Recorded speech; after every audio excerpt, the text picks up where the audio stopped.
We're now on page 26 of your working file, the graph paper tool. Now, straight over to the toolbar, and of course the last tool we worked with on our last page was the spiral tool, so that's the one you're going to have selected. A lot of people get this confused, so I'm really going to make a great big huge point about this. Ever since CorelDraw version X4, we now have a brand new tool, the table tool. This is not a graph paper tool. So you'll notice there's no little flyout. It sits there on its own. It's called a table tool. It is not the graph paper tool. Did you get that? The graph paper tool will sit in amongst the polygon, star, complex star, spiral tool, etc. That's it right there, graph paper tool. Make sure it says graph paper, okay? If you just knew the amount of emails, Scott, the graph paper tool doesn't work like you've said it does. And it's always because they've selected the table tool, okay? So make sure you select that.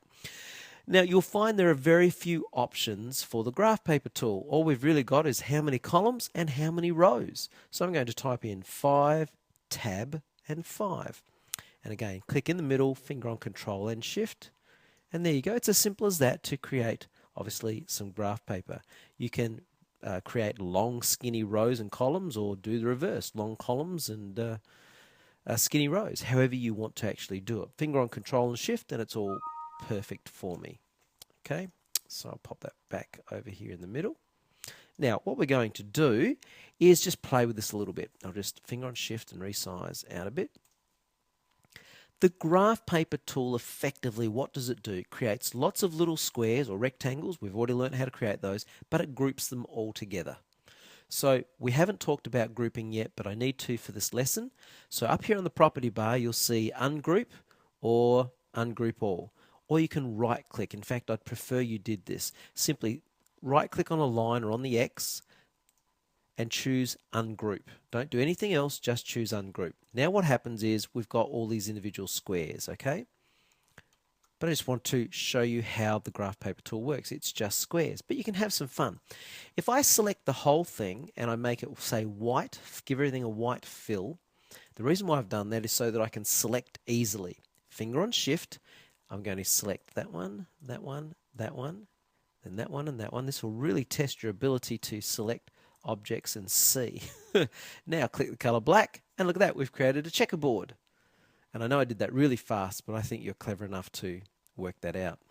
If I now go ahead and I select my shape tool, now I can start to reshape some of these squares individually. Now remember, you've got to click on a corner first to select that corner, select the object, click on the corner you want to round, click on the corner you want to round, click on the corner you want to round, and then I'll round all of that, and then back to my pick tool, and I'm going to just delete those squares there. Why am I doing this? To just simply give you ideas of how you can use a tool and create some designs, etc. Well, that's enough of that, and you can play with that as you want to.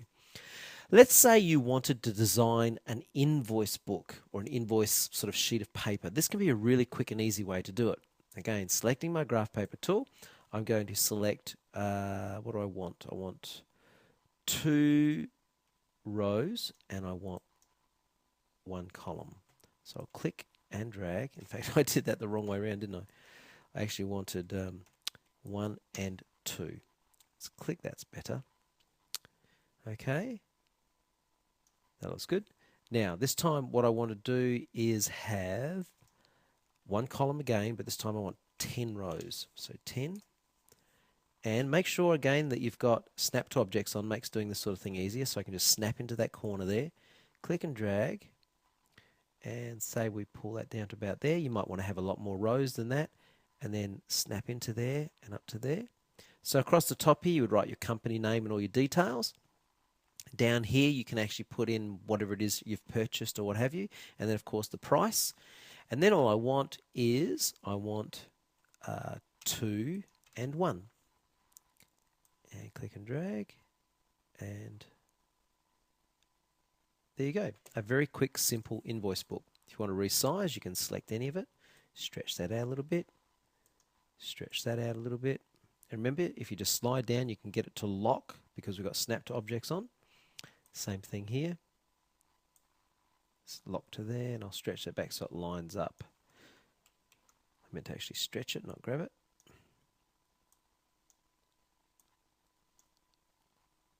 Come on, line up for me. I think you know what I'm trying to do. It doesn't always work the way you want, does it? But there you go. I think you've got the idea. I'll stretch that one up a little bit. And if I select the inside area, I could actually right-click on, say, a grey and make it a grey colour. Look, I know it's very simple and basic. I just wanted to get your mind thinking about it, and I'm sure you can come up with a lot of your own kind of creative ideas. You might want to just make that smaller like that, or just make it go to the edge there like that. Do whatever it is that you want to do to make that work. Let's go ahead now, and we're going to add the graph paper tool effect to our card.